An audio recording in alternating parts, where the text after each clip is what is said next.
you can even watch back. Giving players all the props or put them on blast. We don't give no hot takes, only talk facts. We're giving all our devotion, riding high on this wave of emotion. Going all out, yeah, cause this is our time.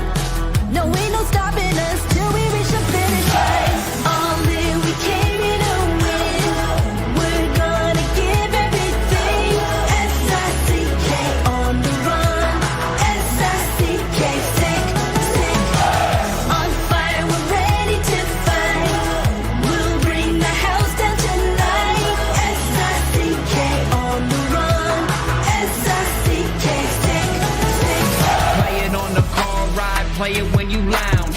X and O, you know that we can hold it down. Shout out to my man Sammy, got it off the ground. And to all the listeners tuned in right now, got debates, analysis, and speculation. This is sports talk for the new generation. You know where to find us, got a reputation. Sick podcast, your #1 sports destination. We're giving all our devotion, riding high on this wave of emotion. Going all out, yeah, cause this is our time. No, ain't no stopping us till we reach the finish line. All in, we came here to win. We're gonna give everything. S-I-C-K on the run. S-I-C-K, sick, sick. On fire, we're ready to fight. We'll bring the house down tonight. S-I-C-K on the run. S-I-C-K, sick, sick. S-I-C-K, it's the sickest podcast. Tune in for the audio, or you can even watch back. Giving players all the props or put them on blast. We don't give no hot takes, only talk back. S-I-C-K, S-I-C-K, S-I-C-K, S-I-C-K, S-I-C-K, S-I-C-K, S-I-C-K. All in, we came here to win. We're gonna give everything. S-I-C-K on the run. S-I-C-K, sick, sick. S-I-C-K, it's the sickest podcast. Tune in for the audio, or you can even watch back. Giving players all the props or put them on blast. We don't give no hot takes, only talk facts. We're giving all our devotion, riding high on this wave of emotion. Going all out, yeah, cause this is our time. No, ain't no stopping us till we reach the finish line. All in, we came here to win. We're gonna give everything. S-I-C-K on the run. S-I-C-K, sick, sick. On fire, we're ready to fight. We'll bring the house down tonight. S-I-C-K on the run. S-I-C-K, sick, sick. Play it on the car ride, play it when you lounge. X and O, you know that we can hold it down. Shout out to my man Sammy, got it off the ground. And to all the listeners tuned in right now, got debates, analysis, and speculation. This is sports talk for the new generation. You know where to find us, got a reputation. Sick podcast, your #1 sports destination. Giving all our devotion, riding high on this wave of emotion. Going all out, yeah, cause this is our time. No, ain't no stopping us till we reach the finish line. All in, we came here to win. We're gonna give everything. S-I-C-K on the run. S-I-C-K, sick, sick. On fire, we're ready to fight. We'll bring the house down tonight. S-I-C-K on the run. S-I-C-K, sick, sick. S-I-C-K, it's the sickest podcast. Tune in for the audio, or you can even watch back. Giving players all the props or put them on blast. We don't give no hot takes, only talk back. S-I-C-K, S-I-C-K, S-I-C-K, S-I-C-K, S-I-C-K. S-I-C-K. Turn up your volume. Because you're about to listen to The Sick Podcast. With Tony Marinaro. 55 seconds left in the penalty, a minute and 27 seconds left in regulation time. Boston 4, Montreal 3. Lafleur coming out rather gingerly on the right side. He gives it into Lemaire, back to LaSmush. Oh! The sickest Montreal Canadiens podcast. You're in the ball! Sports entertainment like no other. Rejoint, on lui fait perdre la rondelle, une passe devant. Et c'est le dégagement, et ce sera la victoire des Canadiens. Stanley pour les Canadiens, leur 23e de l'histoire. You found the dogs! John, you found the dogs! He found the dogs! And all together, they worked a young team to the top. And now, a 24th Stanley Cup banner will hang from the rafters of the famous Forum in Montreal. The Canadiens win the Stanley Cup! Brought to you by Energy Transportation Group. Driven to be different. La Vida Tibi. Embrace your true nature. And Playground, your premier gaming destination. It's gonna be sick. Matt Ohayon with you on this Friday evening. Beautifully cold Friday evening, but beautiful nonetheless. It's always a beautiful evening when you're starting your weekend with the Sick Podcast. The Sick Podcast is brought to you by Energy Transportation Group. Energy Transportation Group is a leading full-service logistics provider serving all of North America, driven to be different. We're also brought to you by Playground. Step into the world-renowned playground poker experience at Playground, where free food and drinks at cash games tables, a bad beat jackpot, weekly promotions, daily tournaments, and unmatched customer service await you. Why play anywhere else? Just minutes away from downtown Montreal, across the Mercier Bridge. Playground. We're also brought to you by Bittt Tibi beer. Bittt Tibi has launched their new Ultra Lager, a refreshing, thirst-quenching beer, perfect for those cool fall, now winter, getting there winter, days with only 90 calories, 2 grams of carbs, and 4% alcohol per can, available in packs of 6 and 12 in groceries and dépanneurs across the province of Quebec. Ultra light, ultra refreshing. And by Betway, go all the way with Betway and get a free bet up to $200 if your first bet loses. I've had a couple losers myself. Could use that $200 this year. Scan the QR code on the screen or click the link in the details section to create an account and redeem your welcome offer. Offer is available only for new customers. Terms and conditions apply. Offer not available in Ontario. Must be 18 years or older, and please play responsibly. Okay, so we know that Marc Bergevin, it's 3 years ago today, or 3 years ago yesterday, I should say, that Marc Bergevin was officially fired by the Montreal Canadiens and then entered the new regime.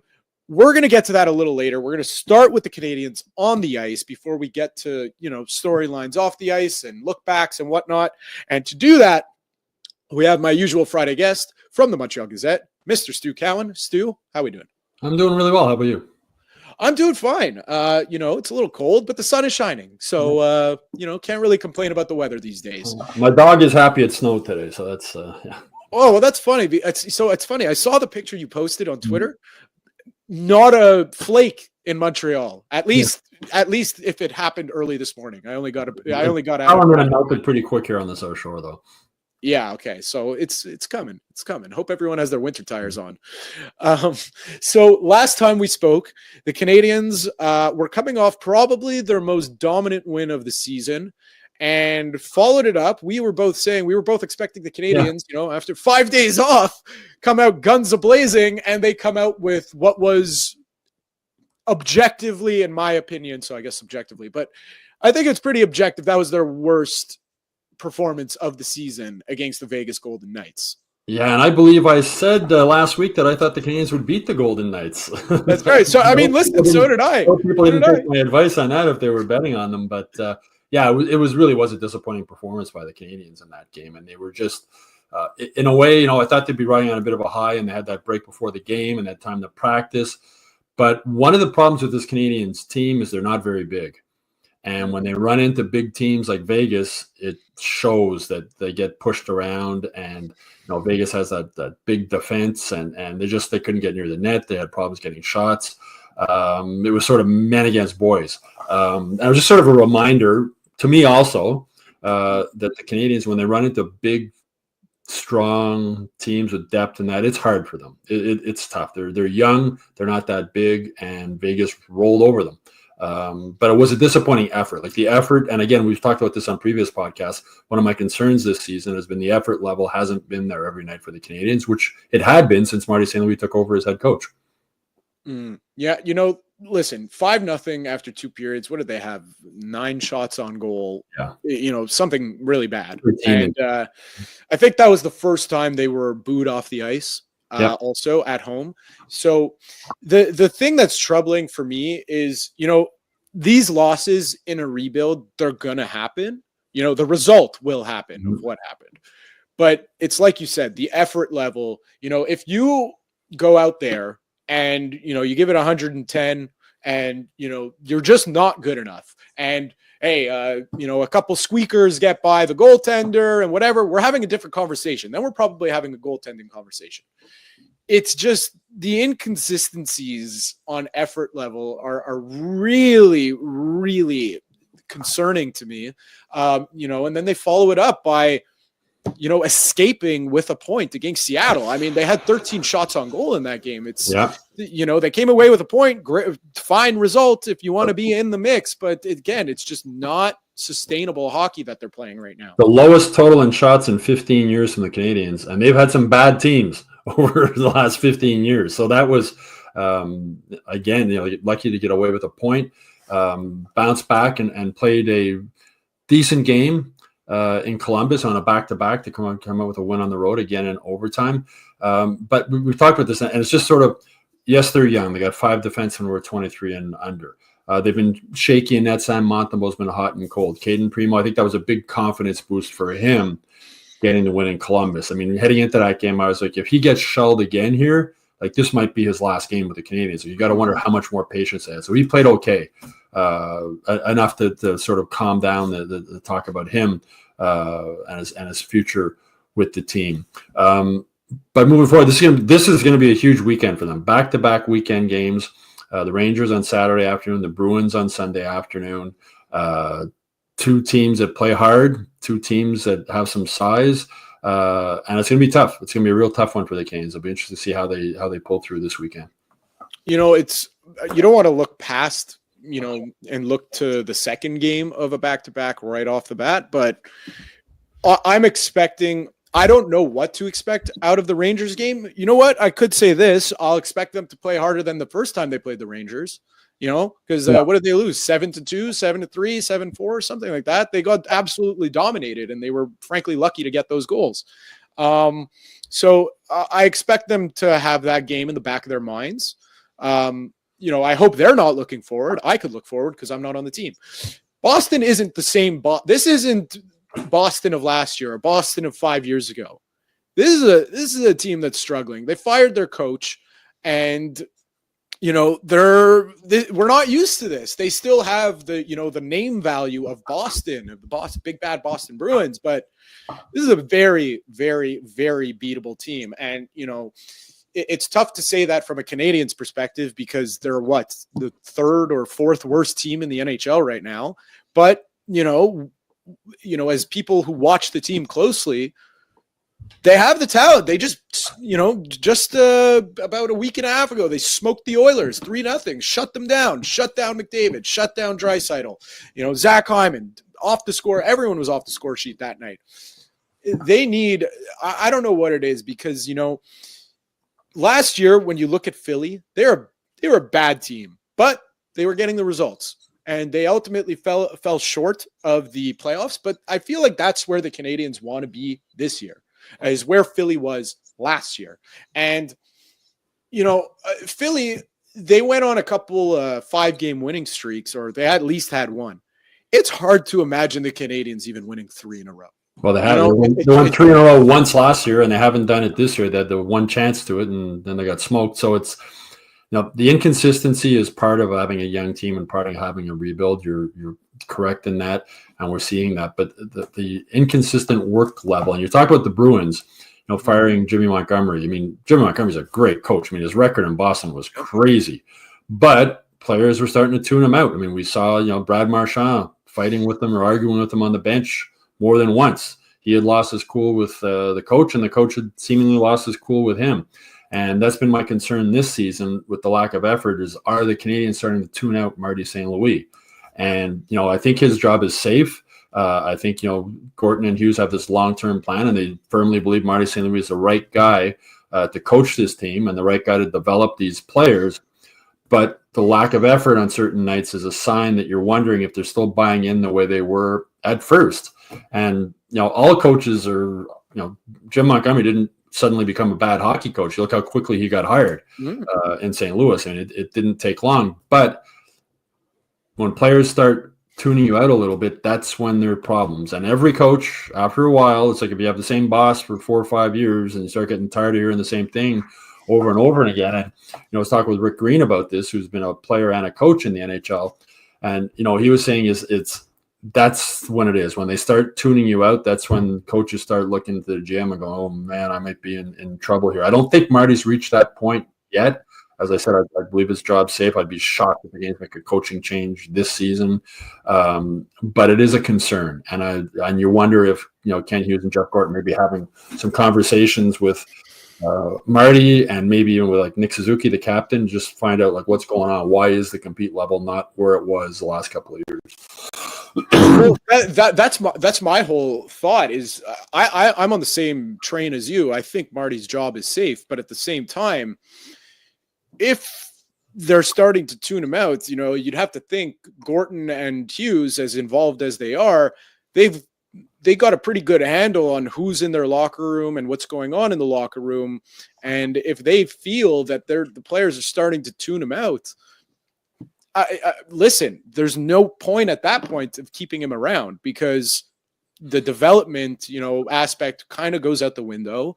And, on the ice, it just looks like they're not engaged. And when they are playing, they're on the ice, they just don't look like an organized hockey team. And the fact Jimmy Montgomery is in St. Louis, if the Canadiens were thinking about maybe making a coaching change and Jimmy Montgomery comes available, Montreal guy speaks French. Jeff Molson made it very clear that the coach of the Canadiens must be able to speak French, and Jimmy Montgomery does.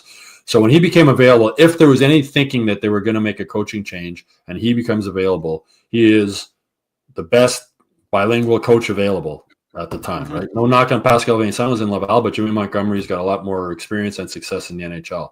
And it reminded me of when the Canadiens hired Claude Julien and fired Michel Therrien, because the Bruins fired him, and suddenly he became the best bilingual coach available.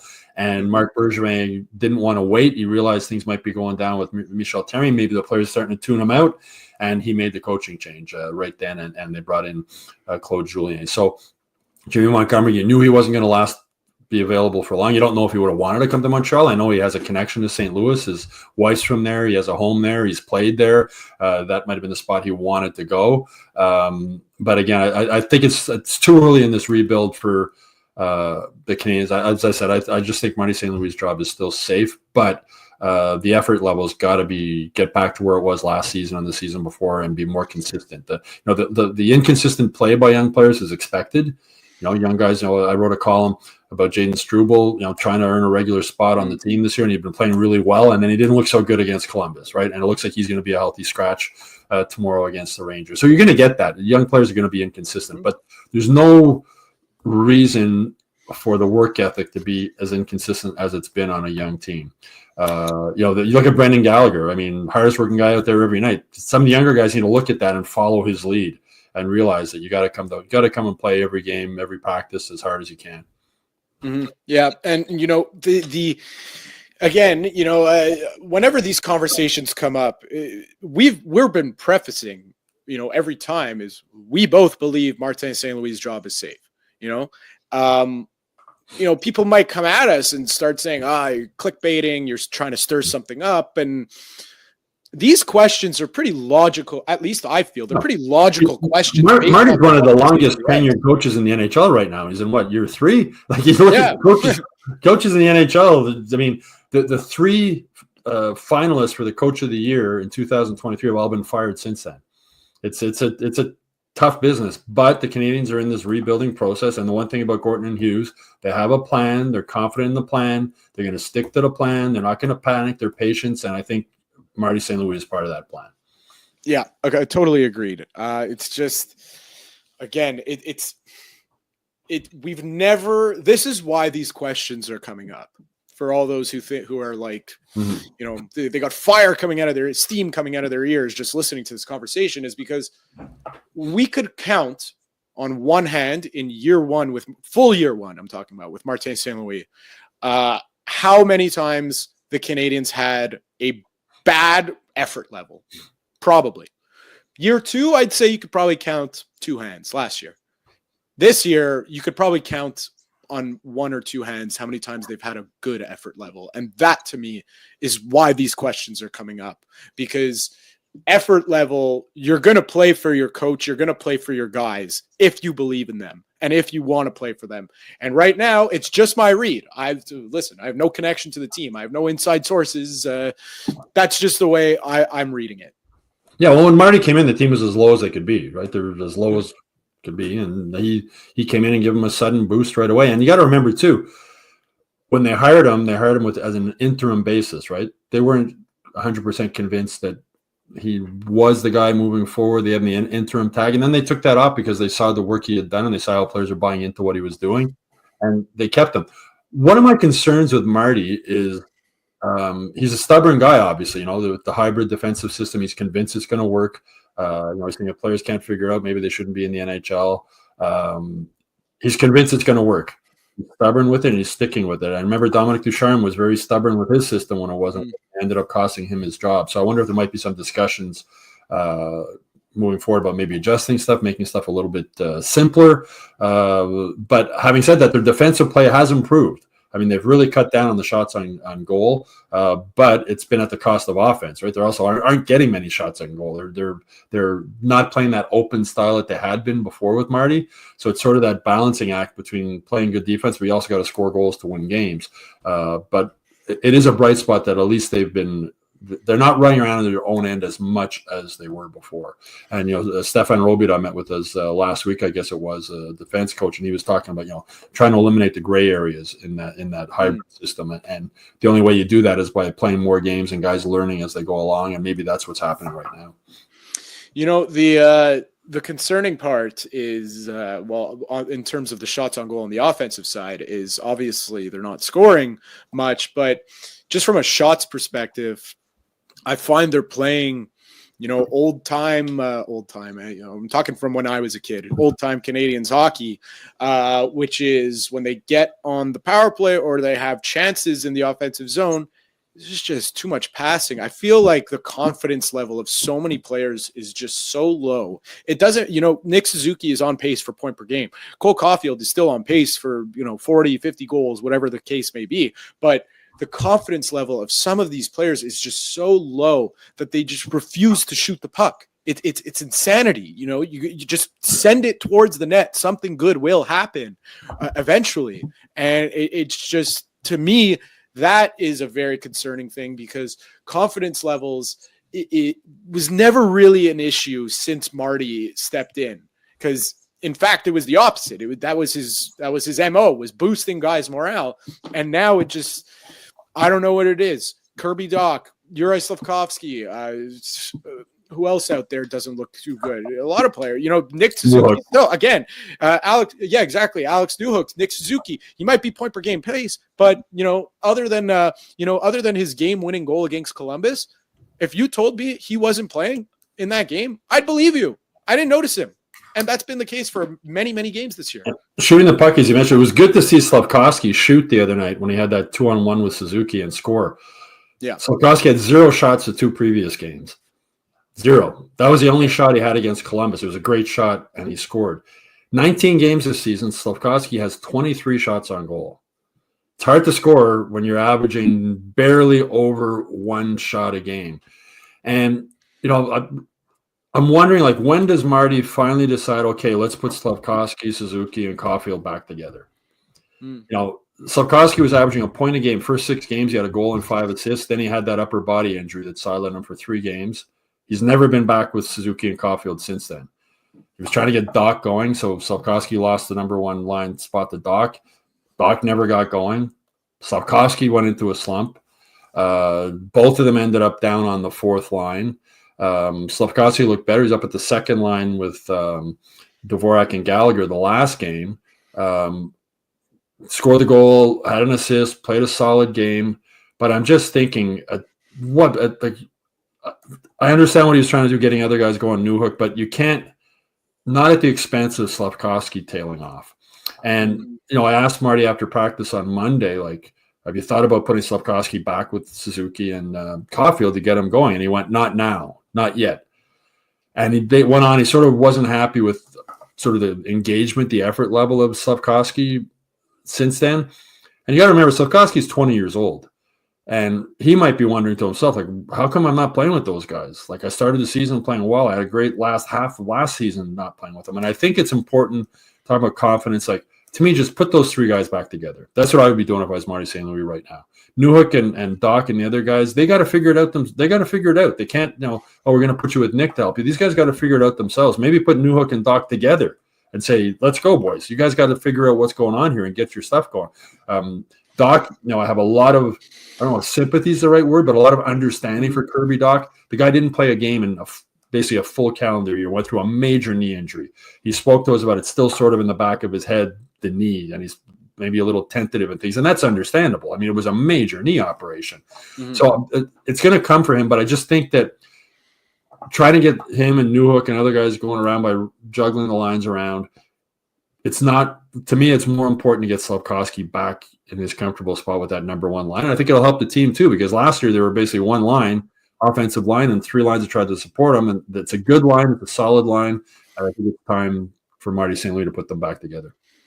I completely agree. And I wonder what effect, when he eventually comes back, Patrick Laine will have, because because I feel like he's coming in, there's two different trains of thought, and I'm leaning towards one of them, and he's coming in at probably the worst possible time because he's a known goal scorer.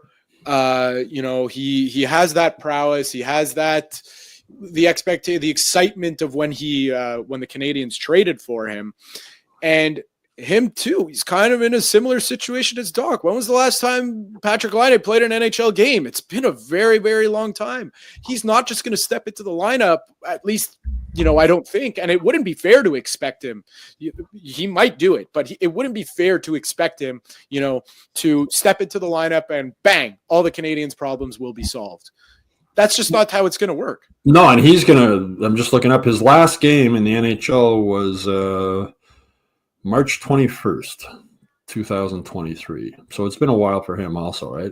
There you go. It's almost 2 years. Oh, sorry, actually, a year and a half. Yeah. So it's been a while.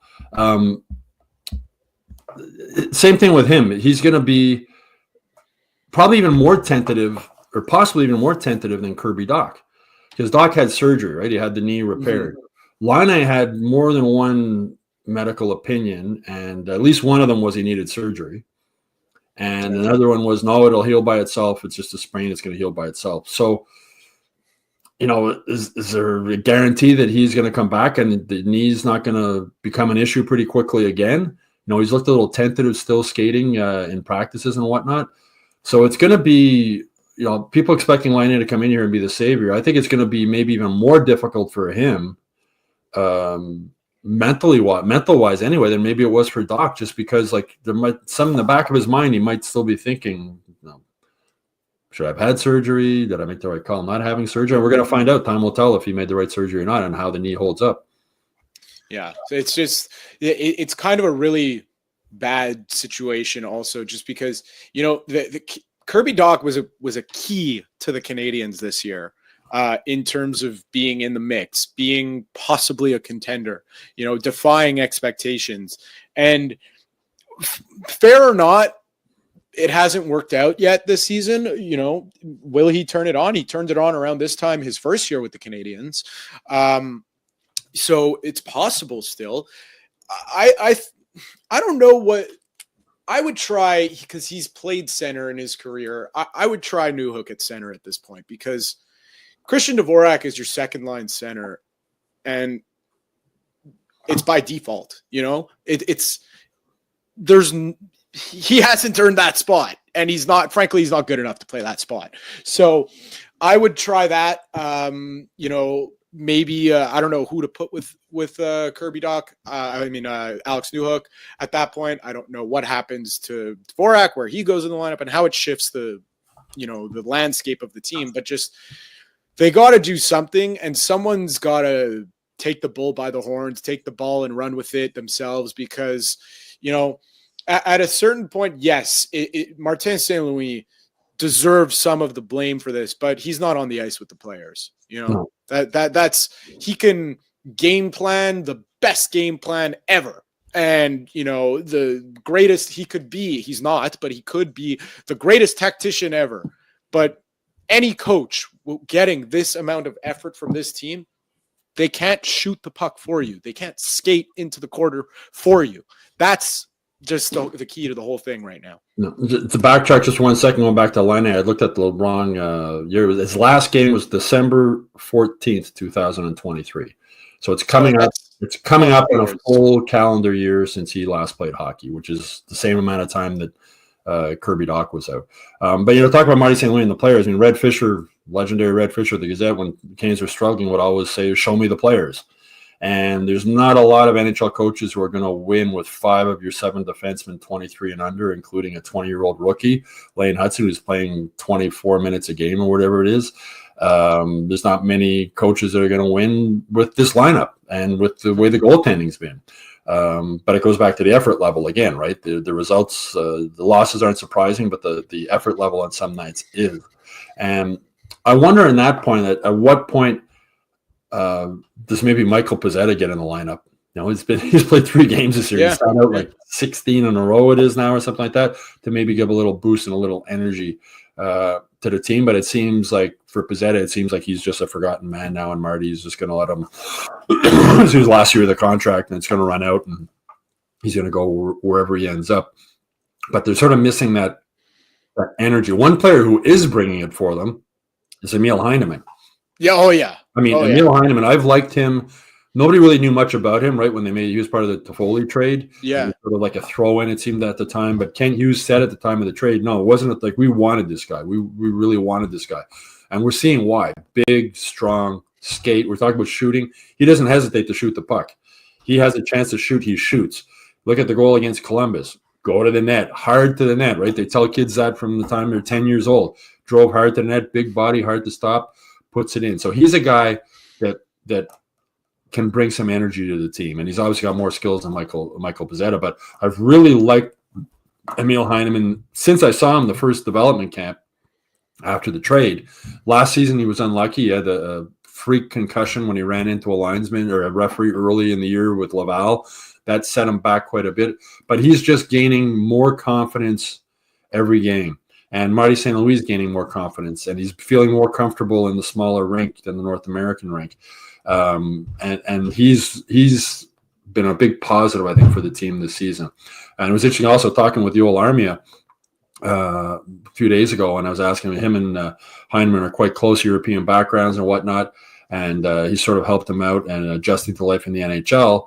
And Armia is saying that if it was up to him, the European leagues would go to an NHL-sized rink, because it would just make it easier for guys coming over here from Europe. He said it's a big adjustment going from the big rink to the small rink, but Heineman seems to be making that adjustment quite easy. And I think the smaller rink helps him even more because of his size and the physical style of play he finishes his checks. I was joking with him the other day in the locker room. I said, "You look like Pezzetta out there finishing your checks." And he started laughing. He said, "Yeah, we've been sort of talking about that." So Pezzetta's a great teammate, whether he's in the lineup or not. He's going to be encouraging guys. But for Heineman's looked been one of the real bright spots to me for this team this season. Yeah, he's kind of got a role moving forward. Like he's third line, solid third line, I think, winger he can develop into. Well, I think he's exactly what kind of everyone was expecting. How he's playing, at least, was kind of how everyone was expecting of Joshua Roy coming into this year. And, he's kind of taking that slot out of training camp. Yeah. He took that slot from him. So, maybe he definitely has a role going forward. I mean, how could you not like his game? He's exactly what the Canadiens need. I mean, and I think he's only going to get better because his work ethic's there. Like his work ethic's there. You watch him every time he's on the ice, he's working hard and he's finishing. Yeah. So I think he's only going to get better as the season goes along.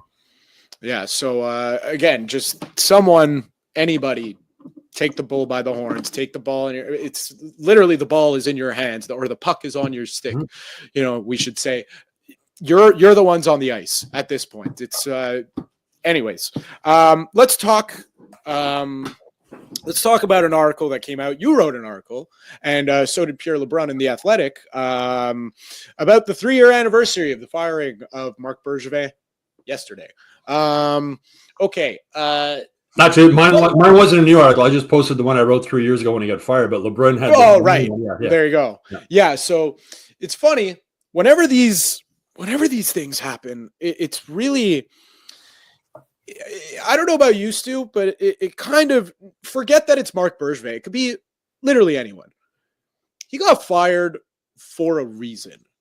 Now, I understand that it's a big thing in sports to, when you're being too hard on someone, you take a step back. These are real people too. They got families, whatever. It's 3 years later. I think we've all acknowledged that Marc Bergevin's time with the Montreal Canadiens, while it did have ups, the biggest high the Canadiens have had in 30 years, it was still a failure of a tenure, ultimately. And that's the thing that it really rubbed me the wrong way. It rubbed one of your colleagues the wrong way. He had a whole big post about it this morning on Twitter, Brandon Kelly. And, he really echoed my thoughts, and just, that was a real puff piece, and I didn't like that. I didn't like that at all, because he did a lot of bad things, and as GM, I should say. We're talking hockey here. He did a lot of bad things as a GM, and it just kind of completely glossed over all of them and just kind of painted him in this positive light, and that he was this fantastic general manager that just didn't go his way. Well, I don't know. It rubbed me the wrong way. Well, the Drouin trade wasn't mentioned in the story. I know that. But yep. The interesting part of the story was that, 4 games into the 21-22 season, the Habs were 0-4. And Bergevin held a news conference, an unexpected news conference. GMs usually talk at the beginning of the year, halfway mid-year. He came out and talked, and at the time, he was a lame duck GM going into the last year of his contract. And I asked him a question at the news conference. In a perfect world, if you were in control, would you be continuing to be GM of the Canadiens? And he went, yes. And then in the LeBrun article, we find out that Jeff Molson offered him, Bergevin, a contract extension after the 2021 Stanley Cup final, and he turned it down, saying that he had enough. He was ready to move on. COVID really took a toll on him. He hadn't been able to see his kids because of the restrictions in Quebec and Canada. And it was time for him to move on. And they had almost mutually agreed that it was time to move on. So Molson at that point was, if Bergevin is telling the truth, it was ready to have a lame duck GM going forward. But then when things got really bad and there was 6-15 or whatever, then he finally fired him and brought in Jeff Gorton. But you wonder now how long the conversations maybe had started with Jeff Gorton before then, to see if he was going to come to Montreal, and then that would lead to the firing of Bergevin. He had to have somebody else in place. So that was the interesting thing I really took out of that, was that Bergevin saying it was him who had decided he had enough in Montreal and he was burnt out and it was time to go. And I mean, 10 years as GM of any team is a long time. 10 years of GM in the Canadiens, probably multiply it by 2 or 3 by the constant scrutiny that you get. Bergevin is now working as senior advisor for Rob Blake, the GM in LA, and living out in California, and saying, he can go have a coffee at Starbucks and nobody knows who he is and stuff like that. But to me, that was the main takeaway from the story, is that Bergevin had decided he had had enough and wanted to move on. And no, he has left some good draft picks here. He drafted Goulet, he drafted Cole Caulfield, he drafted Struble. But you go back further in his draft picks, and there was like 5-6 years in a row that the draft picks were just horrible. And Bergevin never put an emphasis on player development, whether it was in the AHL or whatnot. That wasn't his thing. He was more of an old school guy. And there's a reason why the Canadiens became the worst team. You know, they got to the Stanley Cup final, as you said, the highlight, but they shouldn't have even made the playoffs that year, right? With their record, that was the COVID year. If they had that record any other season, they wouldn't have even been in the playoffs. Then they got on a run, and Carey Price stood on his head and took him to the Stanley Cup final. I think I've mentioned in previous podcasts, you know, that Game 6 against the Leafs in the first round in overtime when the Habs were facing elimination and were outshot 13-2 or something in overtime. If they lost that game, I think that would have been the end of the Marc Bergevin regime right there. But they get to the Stanley Cup final, and then Molson, like, how do you fire your GM after you went to the Stanley Cup final? How do you fire your coach? And from what Bergevin said in the Athletic contract, Molson offered him a contract extension. Ducharme got a contract extension too, but Bergevin is saying that he was burnt out and he had had enough and it was time to move on. And whether it was his decision or not, it was time to move on. Like Marc Bergevin in that position long enough. The team was on as much as that Stanley Cup final run was great, the next season they went right back to being a horrible hockey team.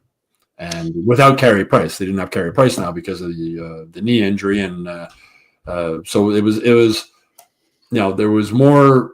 He did more bad than good during his tenure as GM, in my opinion. You know, he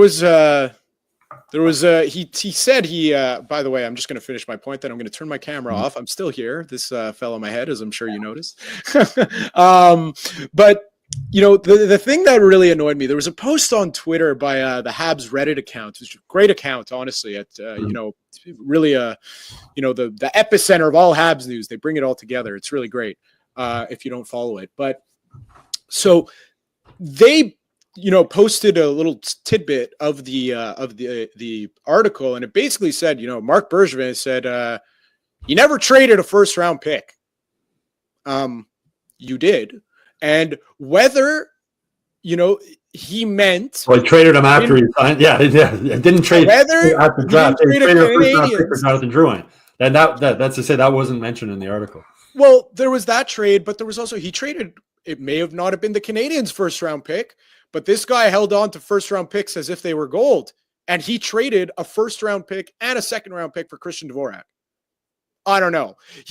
In that same...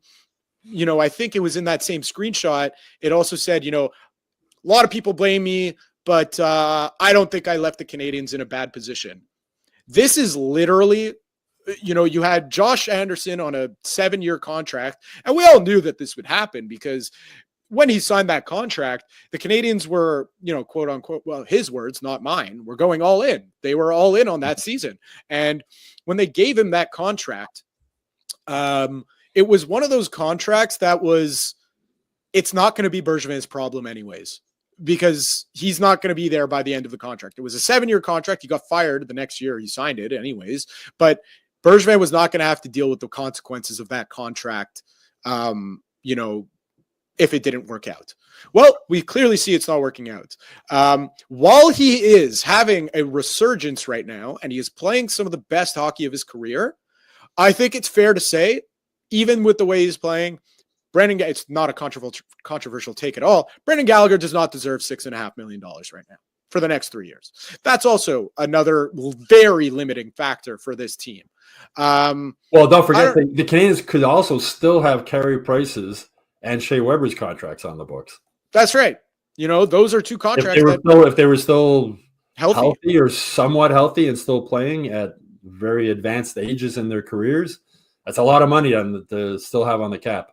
You know, and we're also seeing the effects of, what is it, 5 or 6 first round picks, you know, of his tenure, just not with the Canadiens, probably not even, you know, a few of them are in the NHL, but most of them are not even in the NHL, or they're not first round pick caliber players. Just, these are just things that, you know, we're watching it on the ice right now because none of those guys are a part of the Canadiens organization. And that's why the cupboard was so bare. Sure.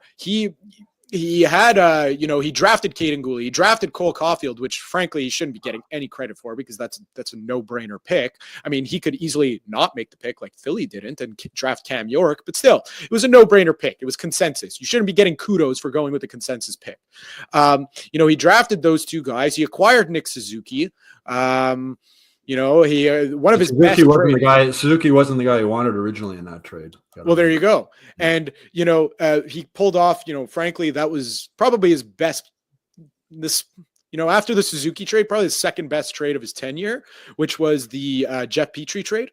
That he did some good things, but the bad just so outweighs the good of what he did. And we're seeing it on the ice. If it was going so well, he would have been here. He would have been here. And if he wasn't, and what he was saying is true, and it was really a true mutual agreement, and he did not accept that extension if it was offered to him, then the Canadiens would not be in the position they are now. No, I mean, his decision to draft Logan Mailloux was polarizing, to say the least, after the kid, what he had done. And he said he didn't want to be drafted that year, and he wanted a year to sort of get his life together and prove that wasn't the person he was. And Bergevin decided not to respect that and drafted the kid anyway, which made it, this whole situation really blow up. You go back to 2020. Okay, he took Caden Gooley in the first round, 16th overall, good pick. 2019, Caulfield 15th overall. As you say, it was a no-brainer. But if it was such a no-brainer, one of the 14 teams ahead, I mean, there was a size thing was a big concern, right, with Cole Caulfield. So I'll give him that. He drafted Jaden Struble in the second round. That looks like a good pick. But then you go back before that, cut Kanyemi instead of Tkachuk in 2018 with the number 3 pick. The year before that, first-round pick, Ryan Poehling, 2017. The year before that, 2016, Mikhail Sergachev, great pick. Trade him for Jonathan Drouin, right? Year before that, 2015, Noah Juleson. 2014, Nikita Sherbak. 2013, Michael McCarron. 2012, Alex Galchenyuk. 2011, Nathan Beaulieu. You go, that's the Canadiens didn't become the worst team in the NHL overnight. A lot of bad drafting, bad player development, bad trades. And I've mentioned, I think, probably several times on this podcast previously, the other thing with Marc Bergevin as a GM, his contract he shouldn't have been negotiating contracts. He made everything personal. It got personal with PK. I got personal with Pacioretty. I got personal with Radulov. I got personal with, go down the list. There's more of them. And that was a big problem. So now with the Kings, he's an advisor to Rob Blake. He's doing scouting. And, he said he wants to get back as a GM role.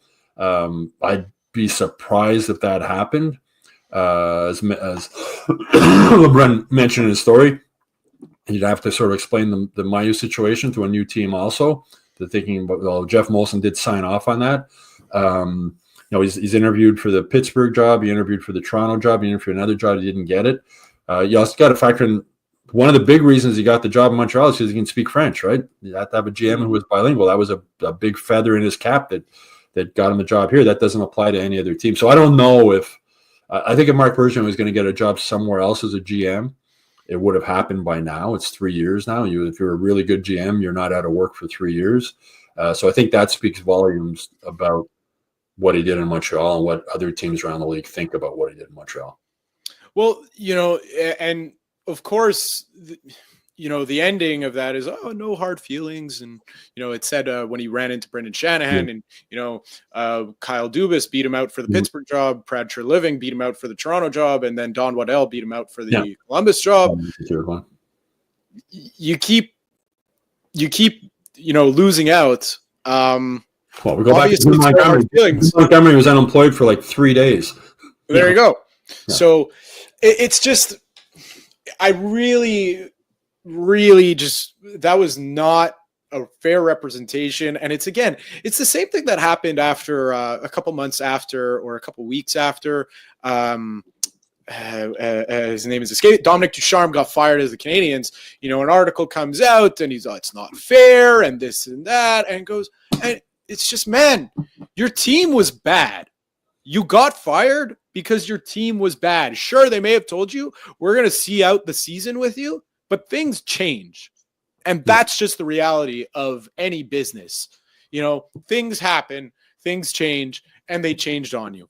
And Well, the nail in the coffin for Dominic Ducharme coaching the Canadiens is when Josh Anderson, probably speaking for a lot of players on the team after they got blown out, I think it was 7-1 by New Jersey, saying, it's no fun coming to the rink anymore. We're not having this. We're not. So he said the loss was embarrassing, and it's no fun coming to the rink. Well, when players start saying that, you can't fire all 23 players, but you can fire the coach. Well, that's it. So it's just, and then these pieces come out after, and I get it. They get shredded apart by the fan base, and that's the nature of the business you're in. I'm sorry. You make millions upon millions of dollars, in charge. Yeah, sure. It's $1 million company, but if you really want to boil it down, you're in charge of a hockey team. You're not, we're not saving lives here. So, the criticism comes with the territory, and, the price you're paying should be able to ease that pain. And if you can't handle it, you're in the wrong business. And another point. The spotlight in Montreal, though, I mean, look at how much more gray hair Marty St. Louis has now than when he came in as head coach. It's like being the president, like those before and after shots. But this market is different. And for Bergevin, for 10 years in this market, you can't go anywhere. If you're a GM or the head coach, you can't go anywhere without people stopping you. And everybody's, Jeff Gordon had a funny comment. I think it was in that Crave documentary when they're asking about, do you ever listen to the advice that fans give you when you're out? And he sort of laughed and they always start saying, I don't want to give you advice, but they must get it from everybody. I'm sure everywhere they go, and it's got to wear on you after a while too, not being able to go anywhere and Marty St. Louis 2 news conferences a day on a game day in both languages. It takes a toll, and it took a toll on Marc Bergevin. And as he said, after 10 years, from what he told LeBrun, he had enough and he was ready to move on. But if that's true, I don't think he thought he would be out of a job as long as he has been. And that might have something to do with him agreeing to do the interview with LeBrun, which is the first interview he's done in 3 years since he got fired, right? Yeah. Players and coaches and GMs and that hate the media until they need the media. That's it. And that's John Tortorella hates the media until he gets fired and he needs a job at TSN. Yeah. That's it. Media. But that's it. That, that was the thing that it was so easy to read through. He's saying all the PR right things to say when you're not going to shit on anyone. No, he wants to get back as a GM. That's obvious. That story is obvious. He wants to come back as a GM. So the last point on it before we wrap up, that really, if you're a team owner, you're looking for a new GM, and okay, Marc Bergevin is on the market. Let's give him a call. We're doing our due diligence. We're going to try to interview as many people as you want. You ask him for his track record. Okay. He came in and he inherited a core of Max Pacioretty, PK Subban, Carey Price, and some other players are escaping me, but he had, coming in, he had a 3rd overall pick right off the bat, weak draft, not his fault, but he had a 3rd overall pick, and there were mistakes along the way, but those are 3 big assets. The part that, he had a core 3, plus Gallagher came in, and he didn't draft Gallagher. He inherited Gallagher. So that's another player that eventually became part of your core. So that's 4 core players. You inherited that core. You didn't have to build that. Then comes the easy part, or, not easy, but you know what I mean. And the much less difficult part of surrounding those guys with talented players to assemble a team. The hard part is having the core to begin with. So he inherited that, and there wasn't much changes until, like you said, Andrei Markov was a part of that team too at that point. And another, to talk about getting personal. So it's disgraceful. It's disgraceful that Andrei Markov didn't get to play 1,000 games with the Canadiens.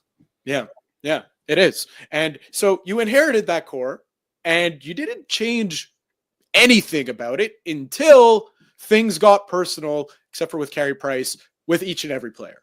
That's what happened. You didn't make any changes. Sure, you weren't afraid to pull the trigger on a big move. No problem. They weren't the right moves, though, but, credit to him. He wasn't afraid to do that. And it became personal. Okay, here's another example. One of the best buy a dog. That's it. And one of the best trades he ever made was Thomas Fleischmann and something else for Philip Deneau and I think something else. Or maybe it was Fleischmann and Deno coming his way for virtually nothing. And, you know, after that playoff run, everyone was saying, the Canadiens have found their second line center. He wanted $5.5 million. Marc Bergevin was only willing to offer him $5 million. Salut la visite. I mean, come on, man. Come on. You know, these things, they get around the NHL. Well, the contract negotiations became personal. They did. I mean, Pat Chiaretti, your team captain. You know, Bergevin obviously didn't like him as a team captain, but you made him team captain. You know? So whose problem was that? It just got personal and with too many guys. And that, as you say, that gets around the league. You know, guys look at the way Pat Chiaretti was treated. Guys look at the way, you know, with PK, although, you know, some players might not like PK, the way he was treated. Radulov, the way it goes on and on and on, and it gets around the league. And then compare that with the way Kent Hughes has treated Jeff Petrie and other guys like that. You know, it's night and day the way players are treated. You know, Marc Bergevin didn't want the old timers around the Bell Center anymore, the legends. You know, they've all been welcomed back with open arms by Kent Hughes and Jeff Gorton. So there was a lot of, and you wonder why he hasn't got another job as a GM. Other guys around the league, running the league, saw all that happen too. You know, they know what happened here in Montreal, and they'll talk with guys like you know, Pat Chiaretti or whoever. What was it like as GM? As I said, if Marc Bergevin was such a great GM, he wouldn't be unemployed for 3 years. Yeah. Anyways, it's just unemployed. He wouldn't. I mean, he's still working for the Kings as a special advisor to his buddy Rob Blake. You know, but you know, if you're a top-notch quality GM, you don't go 3 years. And the longer you're not in the league, the more you're forgotten about. And I think he's realizing that now. Obviously, I mean, you look at Guy Carbonneau. Like, I've always shocked that Guy Carbonneau never got another opportunity to coach in the NHL. His record was pretty good. Yeah, you know, and they wanted him to go back and coach in junior or whatever again. He wasn't willing to do that because, you know, he's got, you know, job at RDS. He's got other things he can do. He doesn't have to coach. He'd love to coach, but now he's been out of the league for quite a while, and you get forgotten about. And I think Marc Bergevin is worried now that he's getting forgotten about. But I would really, really be surprised if another NHL team hires him as a GM.